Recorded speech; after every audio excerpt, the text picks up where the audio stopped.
Salman is the biggest mass star of India. जो अभी पुष्पा कर रही है, जो अभी केजीएफ कर रही है, वो सलमान ने 2010 से 2017 में हर फिल्म से किया है। I mean, I don't feel it at all. I mean, in fact, it's a lot easier. Picture अच्छी हो बुरी हो वो 100 तो पार करा ही देते हैं। अरे नहीं चाहिए भाई हमको कोई कंट्रोवर्सी से हमका একটা সময় ছিল বলিউড মানেই তিন খানের রাজত্ব, আর তাদের মধ্যেও এমন একজন ছিলেন যার নাম মানেই ছিল ব্লকবাস্টার। সেই নামটি হলো সালমান খান। একটা সময় ছিল যখন সালমান মানেই ছিল ঈদের সিনেমা হলের তাণ্ডব। তখন মানুষরা বলতো বক্স অফিস মানেই সালমান খান। কিন্তু সময় বদলেছে। আজকের দিনে প্রশ্ন উঠেছে, সত্যি কি সালমান খানের রাজত্ব শেষ? আজকে কথা বলবো the unreal downfall of Salman Khan. সত্যি কি শেষ হয়ে গেছেন বলিউডের ভাইজান? না, আজকের এই ভিডিওতে কোনো ট্রলিং নেই, কোনো হেটার্সের আওয়াজ নেই, শুধু রয়েছে ফ্যাক্টস, ডেটা আর হিস্টোরি। বিস্তারিত আলোচনায় যাওয়ার আগে একটা কথা বলে নেই, আমাদের একটি ফেসবুক পেজ আছে, দয়া করে সেখানটা একটা লাইক দিয়ে আসবেন। সেখানে আমরা মোটামুটি নিয়মিত নিউজ ও মুভি রিভিউ দিয়ে থাকি, যেগুলো আমরা আমাদের ইউটিউব কন্টেন্টে অ্যাড করি না। এই বিশেষ কন্টেন্টগুলি যদি মিস করতে না চান তাহলে এখনই আমাদের ফেসবুক পেজটি ফলো করুন। ইউটিউবে আমাদের খুব অল্প কিছু অডিয়েন্স তৈরি হয়েছে, কিন্তু ফেসবুকেও যেন আপনাদের জন্য নিয়মিত কন্টেন্ট আনতে পারি সেই ভাবনা থেকেই পেজটি খোলা। তাই আপনাদের সাপোর্ট আমাদের সবচেয়ে বড় অনুপ্রেরণা। সালটা 1989। मैंने प्यार किया একটা সিম্পল লাভ স্টোরি, যেটা সালমান খানকে রাতারাতি সুপারস্টার বানিয়ে দেয়। তারপর শুরু হয় 90 দশক, একটার পর একটা বিগ বাজেট ব্লকবাস্টার। সাজান, হাম আপকে হ্যায় কন। অধিকাংশ ফিল্মমেকার ইতিহাসবিদরা বলেন এই সিনেমা বলিউডের ফ্যামিলি ব্লকবাস্টারের এরা চালু করেছিল। আর কারণ অর্জুন যেখানে বলিউডের দুই সুপারস্টার ছিল একসঙ্গে, বেবি নাম্বার 1 এবং হাম দিল দে চুকে সানাম, যেখানে তিনি অভিনয় দিয়ে প্রমাণ করেছিলেন তিনি শুধু মাস হিরো নন, এক শক্তিশালী অভিনেতাও। এই সময় বলিউডের দর্শকরা সালমান খানের মধ্যে দেখেছিল একটা ইনোসেন্স, একটা অ্যাটিটিউড আর সাথে একটা র স্টারডম।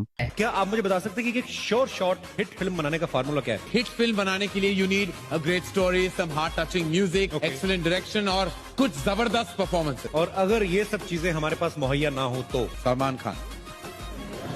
2000 থেকে 2008 সালে এটা ছিল সালমান খানের ক্যারিয়ারের একটু চ্যালেঞ্জিং সময়, কিন্তু এখানেও ছিল হিট সিনেমা, যেমন তেরে নাম, নো এন্ট্রি, পার্টনার। তবে 1909 সালে একটা সিনেমা পুরো ফর্মুলাকে পাল্টে দেয়, ওয়ান্টেড। একবার जो मैंने कमिटमेंट कर दिया फिर तो मैं अपने आप को भी नहीं सुनता, এই ডায়লগটা সারা ইন্ডিয়াতে ভাইরাল হয়ে যায়।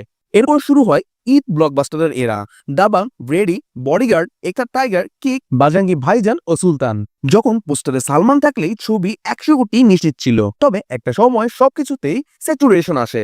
2018 সালে রেস্ট্রি ভক্তরাও মাথা নেড়ে বলেছিল না, এবার সত্যি অনেক বেশি হয়ে গেছে। তবুও ছবিটি হিট করেছিল কিছুটা, তবে খারাপ রিভিউ সোশ্যাল মিডিয়াতে পাঠিয়ে দিয়েছিল একদম মিমে। এরপর শুরু হলো নিচে নামার ধাপ, দাবাং 3, রাধে, আন্তিম, কিসিকা ভাই কিসিকা জান। এখন আসি এই পতনের মূল কারণগুলো।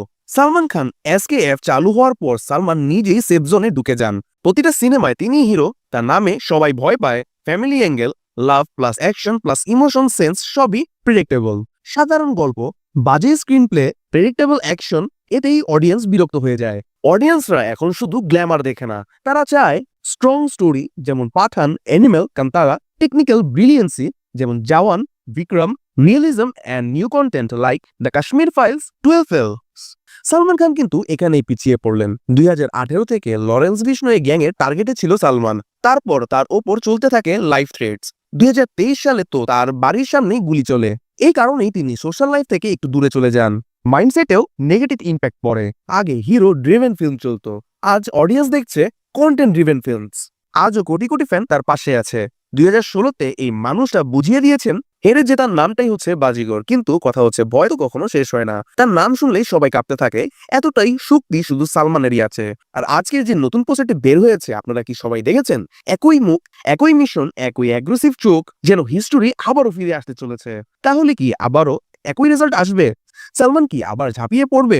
আজকের দিনে তো সালমান খানই আমাদের অভ্যাসী হয়ে গেছে, সালমান খানের ফায়ার ফায়ার পোস্টার দেখতে দেখতে। কিন্তু সমস্যা শুরু হয় তারপরেই, যখন আমরা সিনেমা দেখতে বসি তখন আর সালমানের সিনেমাগুলো আমাদের সাথে কানেক্ট করতে পারে না।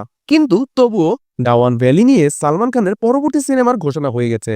আর এটা শুনে অনেকেই বলছে ক্রিকেট হোক বা জীবন, সবচেয়ে ভালো ডিফেন্স হচ্ছে আক্রমণ। সিকান্দারের ফ্লপের ধাক্কা এখনো ঠান্ডা হয়নি, কিন্তু ভাইজান আবারও বক্স অফিসের কামব্যাকের রাস্তা খুঁজে নিয়েছেন। তবে এবার ঘটনা একটু অন্যরকম, কারণ একা সালমান নন, এবার সাথে নাম জড়িয়েছে হিমেশ রেশমিয়ারও। মানে গানগুলো নিশ্চিত হিট হবে, কিন্তু সিনেমা সন্দেহ তো থেকেই যায়। চলুন এখন আমরা একটু সিরিয়াস হই। এটা শুধু একটা সিনেমা না, এটা ভারতের একটা আবেগ, একটা সাহসের প্রতীক, কারণ সিনেমার মূল বিষয় হলো ডাওয়ান ভ্যালি ইনসিডেন্ট। আপনারা যদি একটু রিসার্চ করেন তাহলে বুঝবেন কতটা ভয়ঙ্কর ঘটনা লুকিয়ে আছে এর পিছনে। ভারতীয় সেনাবাহিনীর সেই সাহসী যোদ্ধা যিনি 2020 সালে 15,000 ফুট উচ্চতায় চীনের সেনাদের মুখোমুখি হয়েছিলেন। চোখের সামনে চীনা সেনারা ক্যাম্প বসিয়েছিল, কিন্তু কর্নেল সন্তোষ ভয় পায়নি। তিনি তাদের ক্যাম্পের ভিতরে ঢুকে লড়াই শুরু করেন। আর অবিশ্বাস্য ব্যাপার হলো এই পুরো সংঘর্ষে একটাও গুলি ছড়াছড়ি হয়নি, কিন্তু ব্যবহার হয়েছে লাঠি, পাথর, আয়রন রড আর তার দিয়ে বাঁধা অস্ত্র। আপনারা কি জানেন এই লড়াইয়ে ভারত হারিয়েছিল সন্তোষ বাবুকে? তাকে মেরে ফেলা হয় সেই তার বাঁধা লাঠি দিয়ে। তাকে তাদের পাথরে চুড়ে ফেলে দেওয়া হয় নদীতে, যেটাকে স্থানীয়রা মৃত্যুর নদীও বলে থাকে। সেই রাতে ইন্ডিয়া চায়না যুদ্ধের এক ইতিহাসের অধ্যায় সূচনা হয়। এই সিনেমায় সালমান প্লে করবেন কর্নেল সন্তোষের চরিত্র। আর তার পোস্টারে দেখানো মুখের যে রক্ত, সেটা র্যান্ডম কোনো আর্ট নয়, সেটা ঠিক সেই ইতিহাসের রেফারেন্স। আপনারা যদি পোস্টারটি দেখে শিহরিত হন, তবে ভাবুন যখন সিনেমা হলে এই স্টোরিটা পুরো আনফোল্ড হবে, তখন ভিকি কৌশলের উড়ি মুভিটাকেও ছোট মনে হবে। তবে এখানে আবারও প্রশ্ন জাগে, এটা কি হতে যাচ্ছে সালমানের আবারও একটি ভুল পদক্ষেপ? 2016 পরে সালমান বরাবরই সেই ভুলটা করে আসছেন, একটা ভুল যেটা আজও তার ক্যারিয়ারকে ধ্বংসের মুখে এনে দিয়েছে। সেটা হচ্ছে self obsession and family trap. প্রত্যেকটা সিনেমায় নিজের আত্মীয়দের লঞ্চ, নিজের প্রোডাকশনে নিজের সেফ জোন আর দুর্বল সাপোর্টিং কাস্ট। গাওয়ান প্রজেক্টেও সেই আশঙ্কা আছে, কারণ সিনেমায় 3টা গুরুত্বপূর্ণ সাইড ক্যারেক্টার আছে। কিন্তু ভয় তো এখানেই, যদি আবারও সেই পুরনো মুখগুলো আসে, তাহলে এটা সালমানের শেষ দিকেও বড় বিট্রে হবে। অনেকেই বলছে এই পোস্টারটা ক্লেভার মেকিং, ফ্যামিলি ড্রিভেন প্রোডাক্টের আড়ালেই হাইপ বিল্ড করা হচ্ছে। সত্যি কথা বলতে এখানে আরো বড় ঝুঁকি হচ্ছে এই সিনেমার ডিরেক্টর।